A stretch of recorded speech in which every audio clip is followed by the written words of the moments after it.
What's up mga kanipu? For today's video, meron ako ipapakita sa inyong bagong item.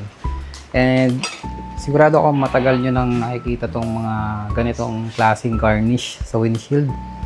Lalo na sa mga ADV 150, 160. So ito yung windshield garnish na nilalagay sa harap ng windshield, pwedeng sa loob. Yung iba nilalagay sa harap, yung iba walang windshield, garnish lang yung nakalagay. So, sigurado ako nakikita nyo, puro ganito yung design niya.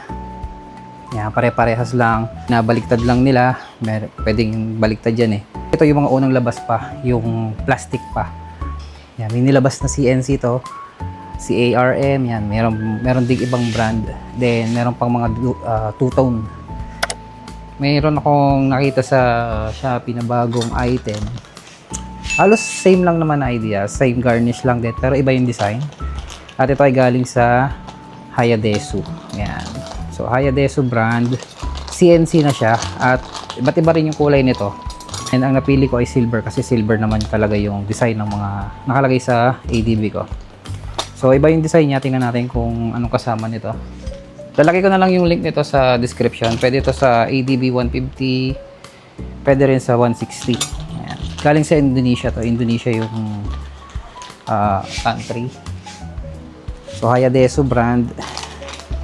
Mayroon na siyang kasama, may sticker ng kasama, Hayadesu. And may stainless na allen na rin siya. At may rubber na washer. Ayan, may mga washer tapos may rubber din. Tapos, ito na yung pinaka-garnish niya. Ayan. So, CNC na yan. So, meron din namang CNC na ganon. Yung sa akin lang is plastic. So, ito, iba na yung style niya. Compare natin na mas malapit sa dating gamit natin. Ganito yung itsura niya. Ayan. O kaya, ganito ba siya? Ayan. Pwede naman kahit ano. So, siguro depende na lang sa inyo kung paanong style. Pero tingnan natin doon sa picture ko ano yung itsura. Doon sa picture sa Shopee, ganito yung orientation niya.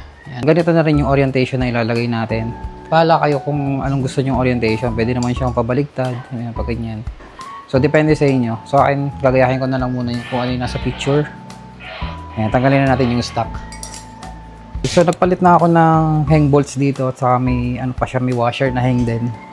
And, ang gagamitin natin dito is 8mm. Pero yung stock, gagamit kayo ng Allen. So, dito gamit tayo ng 8mm sa hang bolts. Ayan.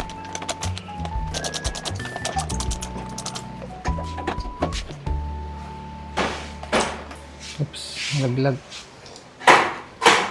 Naka-inner bolts na nga pala to kasi yung rubber nasira na. Wala pang isang taon nasira na siya. So, pinalitan ko na ng inner bolts. Ito yung stock na garnish na nilagay ko. Ito yung mga unang labas pa eh. Wala pang CNC nun. So, yan. Pwede siyang baligtaran pero nakaganyan yung orientation niya. Ito naman yung washer na kasama dun sa bolt ko. Ayan, makita nyo, sira na. Ayan. Pero may kasama namang washer at saka rubber yung sa Hayadesu. Check natin. Ito yung kasamang mga allen. Pero hindi ko nagagamitin tong allen kasi yung gagamitin ko pa rin ay yung hang bolts. Ito nga pala yung stock na windshield na ADV 160. Ito yung pinalit ko, yung Thailand Street na 3mm yata to. 4mm.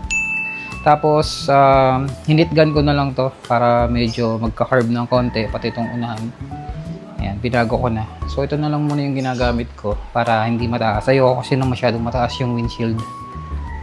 Ayan, pero pwede ito sa stock na windshield syempre. Ayan, lagay muna natin yung stock para makita nyo kung ano itsura sa stock na windshield ng ADV 160.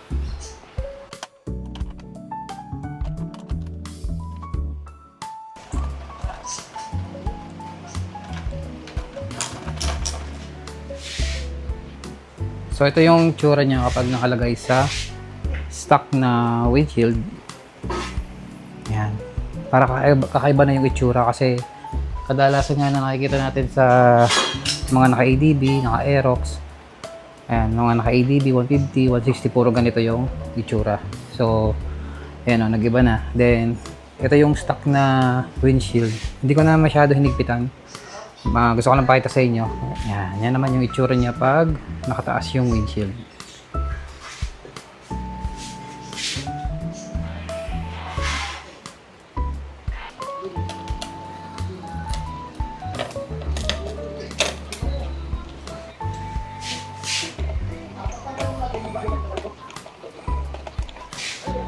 So ito na yung itsura niya. Island Street King na windshield, nakakabit sa ADV. And ito yung itsura niya pag nakababa. Ayan. Ayan, lalagay ko na lang yung link sa description para ma-check out nyo sa Hayadeso mismo na shop from Indonesia. And then meron tong mga iba't ibang kulay, may red, black, blue, silver, may gold din yata. Check nyo na lang, mura lang to, check nyo na lang dyan, baka may voucher pa kayo. Okay, so hanggang sa susunod na mga ibang items ngayong 2026 sa ating ATV, yun lang at ride safe sa lahat. Peace out.